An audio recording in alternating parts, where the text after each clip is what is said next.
Hey, what's up guys? JB here. And today we're looking into the future into what I think is a much anticipated EX, but maybe someone also kind of flying under the radar a little bit, and that's Garvall here. Now, looking into the JP timeline, this is a unit we should be expecting within the next 4 to 5 weeks. On the JP side, he was released the following week after Astrius, our next Warrior of the Crystal. Now, looking back to the time when Garvall was first released, he was an absolute menace in PvP, but his day in the sun was definitely squashed a little bit with the onset of the EX era at our first anniversary. Now, incredibly well into that EX era in level 120 units, Garvall was still seeing some play even as a level 99, which I think says a lot about the power potential of this unit, especially when he gets his own level 120 awakening. So let's take a look into the EX that he received on the JP side, and let's see what we have to look forward to here in a few weeks. And let's start off with Garvall's innate stats. First off, looking at his HP here, he only gets about 700 added on to what he had before. He was starting off in a pretty good area though for a level 99 unit, so this additional 700 that he received puts him in line with some other recently released magic-based units that we have, units like Velis and Ranan. And at just under 3400, it's a decent enough starting total. We'll go deeper into his HP a bit later because I think that it actually becomes a pretty good strength for him in his EX form. His magic here also gets a relatively small upgrade since, again, his starting value was among the higher end, when considering level 99 units at the time, but his EX brings him up an additional 70 to 466, which honestly isn't all that great compared to some of the recent magical units that we've received, but it seems that units who have access to that big 60% magic passive start out with a lower base total. A unit like Black Rose Helena comes to mind. Garvall does actually have another 30% magic up passive on top of that, which ends up getting him to a pretty healthy overall magic value when you have a completed build with him. Now, looking at his agility here, unfortunately he didn't get an upgrade there. He stays at that 58 value that he had initially. Again though, he does get helped out in a big way by his passives. Notably, he has that Hyper Vitality passive which gives him 30% additional agility for the first 5 turns in a battle. Other than that though, you're not really a lot to say aside from a small buff here in defense going from 6 up to 10 and sort of an average increase in his dex and luck, right around that 30 to 40 mark. So overall, I'd say these are pretty modest stat upgrades here, but on the other hand, that's somewhat expected. Again, Garvall was starting out at pretty high levels initially, being one of the stronger level 99 units in the game at the time of his release. Alright, so what about an EX stat comparison with our other main job, Energist, which is Sweetheart Salir? Now, right off the bat here, we can see that Garvall carries a pretty healthy hit point advantage with nearly 400 more. On the damage resistance side, he also has an advantage when it comes to slash and missile damage, while Salir carries a large 20% lead over Garvall when it comes to magic attack resistance. Their agility here is more or less even, but Salir does carry a small edge when we're looking at TP and AP. I think that AP value is relevant when we're talking about the Energist job. With their 50% starting AP that they have and the high AP costs on many of their skills, many being in the 30 to 40 range, they've been known to run into AP issues in some instances, especially in multi-round PvP such as Guild War. Now, Salir does have an edge here when we're looking at their starting magic value with 61 more. However, their base magic is actually a little bit closer, with Salir only having a flat 20 advantage. So after magic bonuses from their passives are applied, they actually end up a bit closer than this. But again, as more buffs from vision cards or espers are factored in, Salir will continue and extend that magic advantage and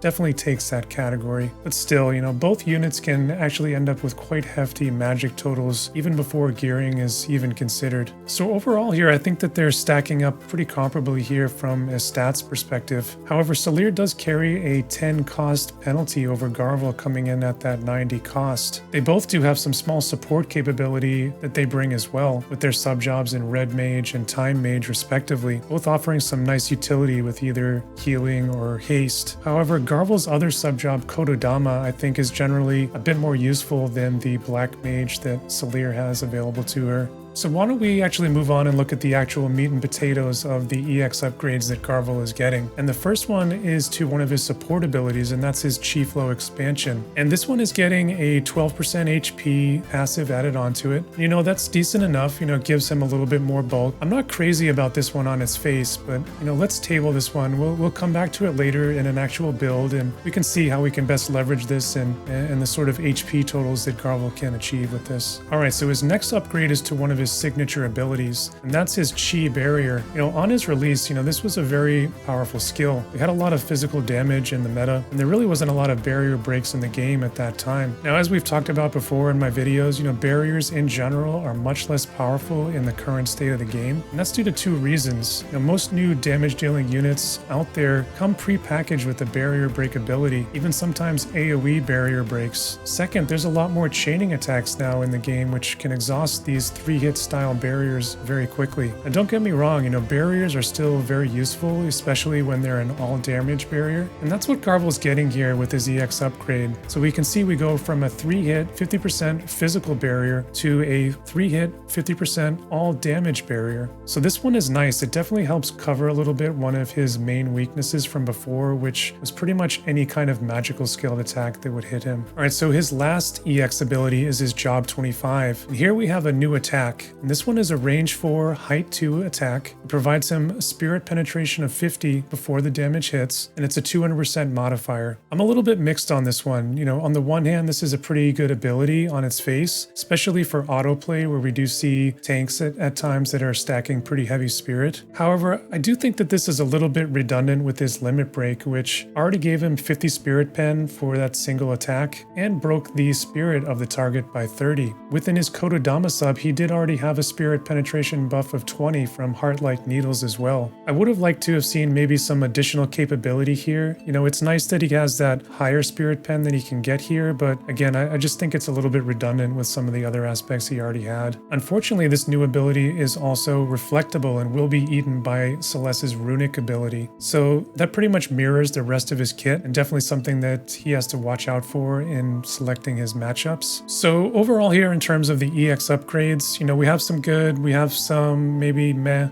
you know, overall kind of a mixed bag here, I'd say. All right, so here's a potential build that I've been playing around with in the JP Builder, and have a look at these stats. Pretty impressive overall. Again, Garvall really benefits from that hyper vitality passive that he has, which really amps up his dexterity, his agility, and his magic to pretty impressive levels. The agility, of course, here could be a little bit better. You know, you could opt to change out some portions of the build, like the TMR or the Esper. This is just an example that I liked with Diabolos. It gives that pretty nice slash resistance, some dark attack and magic, and also Ibarra's TMR for that massive magic steroid that it gives. I do like his own TMR quite a bit for him as well. You know, it gives him access to that pretty high magic resist penetration that would be pretty beneficial for him. Now with my slot 3 unit, I've really focused on party HP with the vision cards that I have in play here. But again, you could opt for something more offensive with something like Typhon or the Ramu vision card. What I have here is a little bit more of a balanced option, and I really wanted to see what kind of hit point totals that Garvall would be capable of. And again, this is sort of a max potential build here with fully kitted Trust Stones, and I'll bring those up here. Now, obviously, these are not something that everyone is going to have access to right now, but it's definitely something that you could work towards over time. And you know, his stats and damage will still be very nice, even with unoptimized Trust Stones. Now, another thing that I'll note here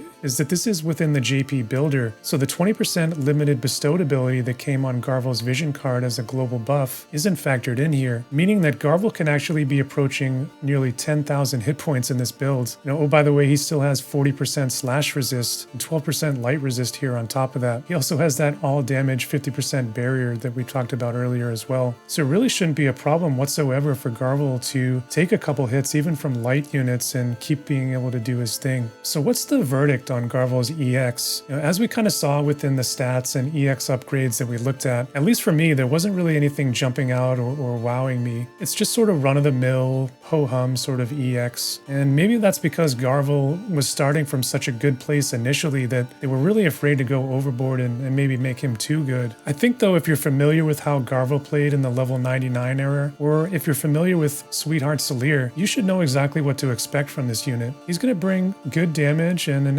AoE 100% hit. All of the other little things that made him great initially are still there too. He has access to good mobility with Kododama with nimble movements. He also has that teleporting ability as well. He has great innate status resistances to both charm, stop, and disable. What his EX really focused on, I think, was really improving his overall survivability. And I think when comparing him specifically to Valentine Salir, that's something that she definitely can struggle with at times. So I think when you look at Garvall here and the additional hit points that he received, the all damage barrier, I think mission accomplished when it comes to improved survivability for this unit. By the same token though, I think that's exactly what makes this EX a little underwhelming or even boring for lack of a better word, is it doesn't really bring a new dimension to this unit or fundamentally change how he plays or what he can really do. He still brings many of the same weaknesses that he had before. In prolonged battles lasting more than 5 turns, he's going to lose that hyper vitality passive. In addition, he's still incredibly inaccurate outside of his detonation blast. So if he runs out of uses of that skill or runs out of AP while going up against an evade team, he's definitely going to be in trouble.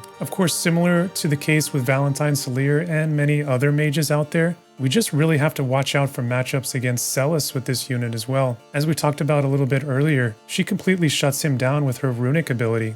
All of his attacks are reflectable outside of his limit break. Even despite all that though, I do believe Garvall is a very strong unit overall, and one we will be seeing around a bit in PvP after these upgrades are released. And in the future, we do have units coming in that will be able to deal with Celeste and remove her runic ability. And one in particular was just announced in JP for the Dark Element in Dark Fina. So I think the future actually bodes really well for this unit and the Dark Element in general. So that's Garvall's EX, and he'll be here with us in Global very soon. Is he the I win button or the top meta pick that he was when he first debuted? No, I don't think that's the case, purely because of Celis's existence. But I think if he's used properly, he can definitely be a competitive and frankly pretty strong option overall among your roster when used in the right situations. And even more so if you have his vision card. And I really wanted to highlight this unit as you know, we do have some new dark options coming in the game very soon. Units that I've talked about before, specifically in Joker and Darkblade Leela. And honestly, I think those units are great, but they come at a cost and Visior that you may not have.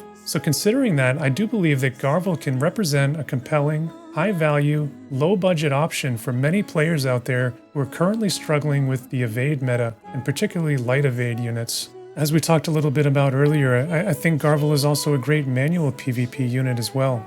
He has great innate status resistances, good mobility, and high overall damage. He also has bruiser tier bulk when you consider his barrier there. Manual is also a mode where units like Celeste are not really seen quite often. We have to remember too that Garvall is only an 80 cost unit, so being able to go up and compare favorably against higher cost units makes him much more attractive for cost restricted environments like Class Match or Limited Guild War. So what say you out there? Are you really looking forward to this one and plan on EXing Garvall on day 1? Are you going to dust off your Black Rose Helena and run her alongside him? Definitely let me know in the comments down below. If you enjoyed this video, give it a thumbs up, subscribe to the channel, help us grow and be notified of my future videos. And that's really all I have to say for today. So as always, stay safe out there, and I'll see you guys in the next one.